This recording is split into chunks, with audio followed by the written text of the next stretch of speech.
Every day, millions of Filipinos move from home to work, from city to city, and from dream to survival. Transportation is more than just a movement.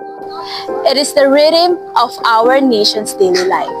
From the roaring buses that fills the street to jeepneys painted with stories and prayers. Each ride carries not just passengers but hopes and struggles.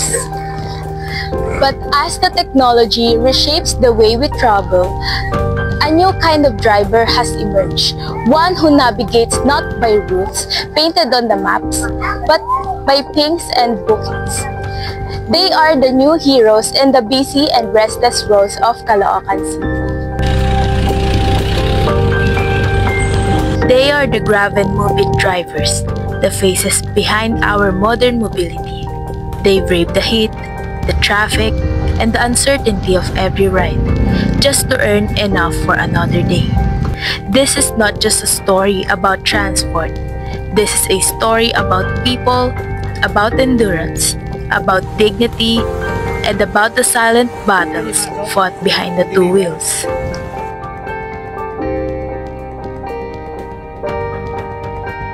Ako si Eric Carlos, nakatira dito sa Kingston 1, Pabumbong. Since 2019, nag-apply ako ng Grab. Kasi ayoko ng trabaho eh. Ganda kasi yung Grab food. Kasi wala kang amo. Hindi gaya sa trabaho, may oras ka. Eh dito walang oras. Experience. Marami. Ay, sa pag-deliver. Madami. May nakapag-deliver kami kung saan-saan. Alis namin, eh masungkit na customer. May mabait na customer. Oh, ganun. Marami. Marami. Some of the challenges that Eric faced as a Grab driver were dealing with rude customers. Although they get to go to different places, he said that experiences like this are something they simply cannot avoid. Mayari, pagka hindi namin na-deliver sa tamang oras, nagalit yung customer sa amin. Eh wala naman kaming magawa, inaantay din namin sa merchant yun. Kaya kami natagalan ng deliver sa kanila. Sakripisyo, madami, sakripisyo, nakakatulong sa mga nahugutom. sa mga umu-order. Yun lang akala nila porket Grab rider kami, mababa na din nila sa amin. Pero hindi na alam, patay-patay lang kami. Patay-patay lahat. Sa pang-araw-araw, dyan kami kuha magkain. There were times when Kuya Eric wanted to give up being a Grab driver. But he chose to keep going because for him, this is not just an ordinary driving job. It is what sustains him and his family's needs. Karoon ng sariling bahay. At saka bagong motor. Although it helps provide for your daily needs, he said it's unavoidable to have days when earnings are low. There are even times when he comes home with nothing for his family. Meron, kaya lang hindi pwede. May mga binubuhay. At naman, kaya lang minsan pag matupal, minsan walang naiuwi.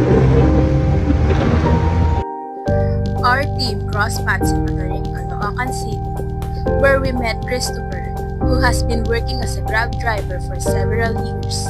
Ako si Christopher De Leon, dati probinsya ko, Bagawan na Catanduanes. Dati, di ba, tumitingin-tingin lang ako dyan sa tapos may nakausap ako mga kasama ko sa trabaho na nag-apply din sa Grab. Yun, nag-apply ako doon, tapos since 2018, nag-grab na ako. So okay naman yung kita. Siyempre, madali lang mag-decide kung para sa pamilya. Siyempre, para kung sa pagkakakitaan, yun, mabilis lang mag-decide para kasi makikita ko na kumikita sila doon, siyempre para patulungan ko yung mga pamilya ko, yun, nag-decide ako para pumasok, apply. Each time, in karaniwang araw, siyempre, pagod ka. Siyempre, tapos, siyempre, hindi lang naman kasi yung trabaho ko, grab driver. So, yan, ang ginagawa ko, siyempre, papasok ko sa umaga, sasakay na ako ng pasahero papunta sa trabaho. Tapos, after ng work ko naman sa naanap ko na ibang work, paglabas ko naman, yun, pagdaan na rin ako mag-grab ulit. Christopher's life as a Grab driver begins at 6 in the morning. At home, he is the head of the family. But once he's on the road, he becomes the father of the streets. And since being a Grab driver isn't his only job, he also has other sources of livelihood to attend to. For Christopher, a typical day means working hard from all sides just to make ends meet. Maraming challenge sa road, maraming mga pasaway na driver din, mga motor. Tapos syempre may mga pasahero din na pasaway din na minsan akala mo okay na yung servisyo mo, yung pala may nagsasabi pa sila na iba. Tapos yun, kasi hindi mo rin masasabi ko rin sa lahat ng nakakasalan mo ang mabait yung tao. Pero talagang loko-loko. Yung mga ganun. So, yun yung mga challenge na dapat mo i-prepare magdagan. Hindi ma-handle mo dapat lahat. Marunong ka makisalamuhan sa lahat. Parang may matandaan, parang gano'n. Para wala naman, okay naman. Siyempre lahat halimbawa sa isang lugar, iingat ka talaga. So, may mga lugar kasi na, halimbawa, nag-atin kami ng pasahero. May mga lugar talaga na medyo delikado. So, yun na lang, mag-ingat ka na lang. Halimbawa, pipili ka na lang siguro ng paghahatid. So, kasi, di ba, may mga loko-loko talagang tao. Minsan may mga hold-upper eh. So, hindi mo naman mapipili yan eh.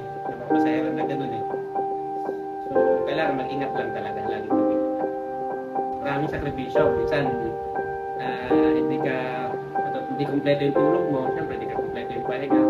So, sakripisyo din yun. Siyempre. So, yun yung pinaka-talaga yung hindi ka masyadong makapahinga talaga kasi siyempre, kailangan mo kumita. Hindi lang tulog mo para makakumita ka. Pinagaya sa servisyo, tapos syempre hindi pa rin makakasama yung mga anak mo, hindi mo maalagaan.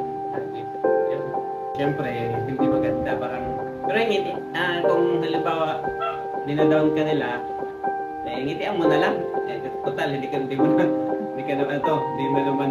kumbaga nasa kanila na yun kung dinadown ka nila. Kumbaga basta ikaw gusto mo lang naman kumita, pinaka-purpose mo. Kaya mo sila. Hindi naman siguro hindi naman sila nagpapakain sa'yo eh. Kaya mo sila. At pagkatawag ng ginagawa sa'yo. Kaya walang mong pansinin para tuloy-tuloy lang yung natin. Yung buhay. Kasi makaka-affect lang yun. Pag magpa-affect ako sa kanya, lahat ng buhay mo, ma-affect na talaga buhay mo.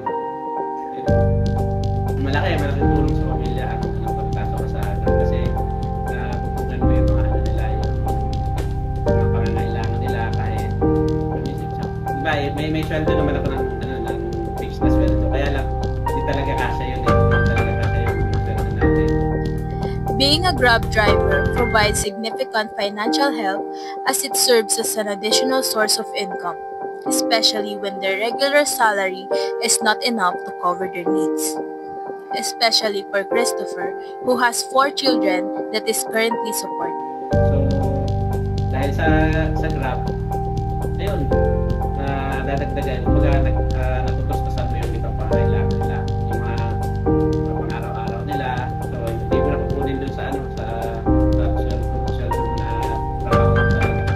Sa Grab, dun mo kukuha yung pagdagdag talaga. Malaking tulong talaga.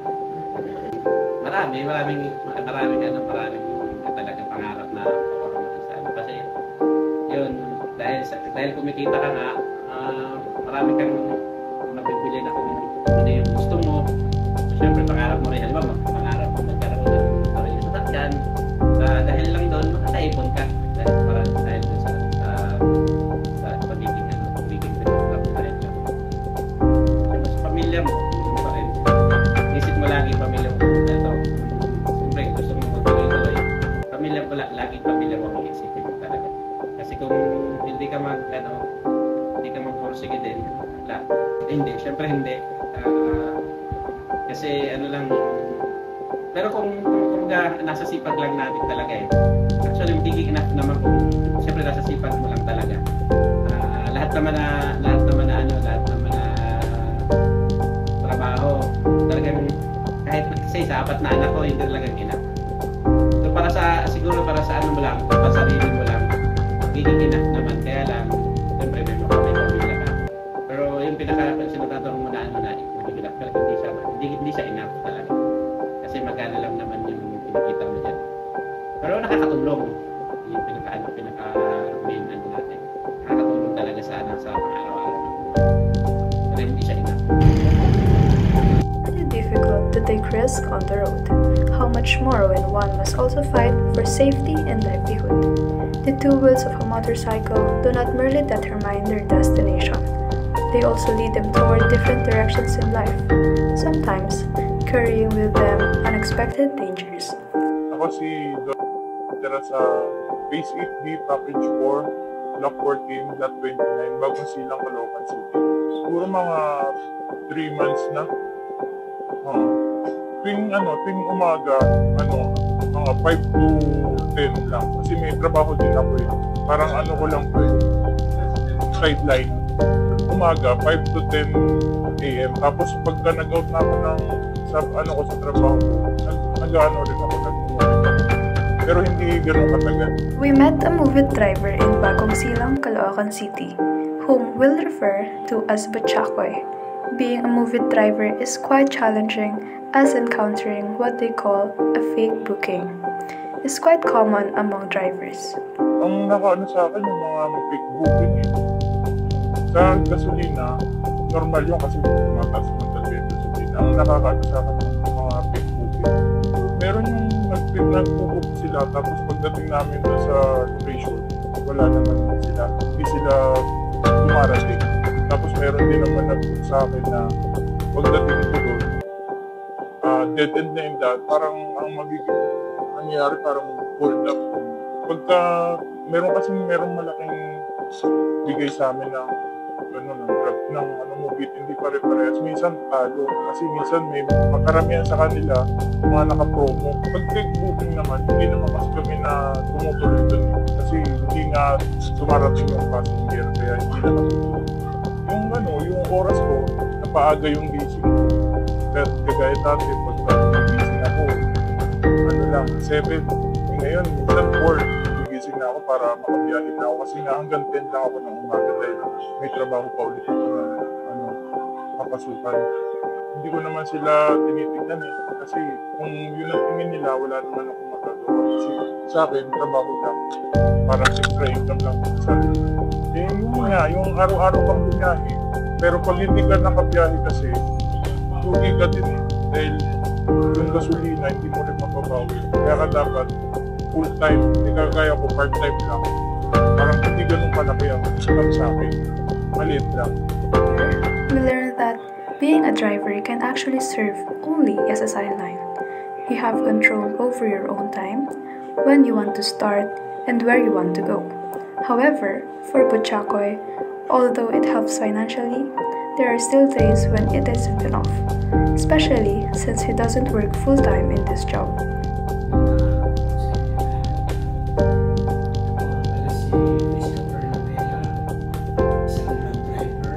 Isa rin si Christopher Navella sa mga Grab driver na nakapanayam namin.